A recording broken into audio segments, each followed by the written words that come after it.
अभ्यासक मुक्काम post googly Dhamangaon तालुका शिलो जिल्हा परभणी। आज आहे 21 मार्च 2024। आजपासूनचा सर्व शेतकऱ्यांचे अंदाज येत आहे, कारण की सध्या शेतकऱ्याचा हरभरा काढणी चालू आहे, गहू काढणी चालू आहे, हळद काढणी चालू आहे।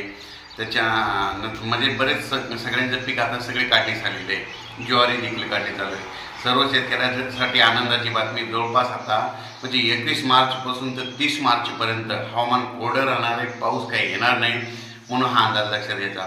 फक्त 21 मार्चपासून फक्त वातावरणामध्ये ढगाळ वातावरण राहणार आहे, पण ढगाळ वातावरण राहिल्यामुळे उन्हाची तीव्रता वाढत जाणार आहे म्हणून हा अंदाज लक्षात घ्यायचा। आता विभागावर बघायचं झालं तर राज्यामध्ये 21 मार्च ते 30 मार्चपर्यंत उत्तर महाराष्ट्रामध्ये ढगाळ वातावरण राहणार आहे आणि उन्हाची तीव्रता वाढत जाणार आहे आणि रात्रीच्या गारवा जाणवणार आहे म्हणून हा अंदाज लक्षात घ्यायचा।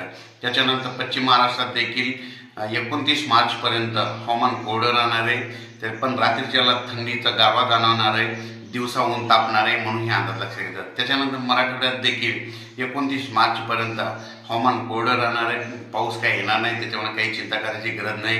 दिवसा उन्हाचा पारा जास्त राहील, रात्रीच्या थंडी जाणवेल म्हणून ही अंदाज लक्षात घ्यायचा आणि अंशतः ढगाळ वातावरण राहणार आहे। त्याच्यानंतर पूर्व विदर्भ आणि पश्चिम विदर्भ, पूर्व विदर्भ आणि पश्चिम विदर्भातले सर्व शेतकऱ्याला सांगू इच्छितो, जवळपास आता 10-12 दिवस पाऊस काही येणार नाही, त्याच्यामुळे काही चिंता करायची गरज नाही। फक्त दिवसा आता उन्हाचा पारामध्ये जास्त वाढत जाणार आहे, म्हणजे 40 अंशाच्या पुढे ऊन वाढत जाणार आहे म्हणून ही अंदाज लक्षात घ्यायचा। म्हणजे पूर्व विदर्भ, पश्चिम विदर्भ आणि मराठवाड्यामध्ये उन्हाची तीव्रता वाढत जाणार आहे, 41-42 अंशापर्यंत उन्हाची पारा वाढत जाणार आहे म्हणून ही अंदाज लक्षात घ्यायचा। पण सर्व शेतकऱ्याला सांगू इच्छितो की आता जवळपास 10 दिवस पाऊस काही येणार नाही, त्याच्यामुळे काही चिंता करायची गरज नाही। अचानक जर वातावरणात बदल झाला तर एक मेसेज दिला जाईल। धन्यवाद।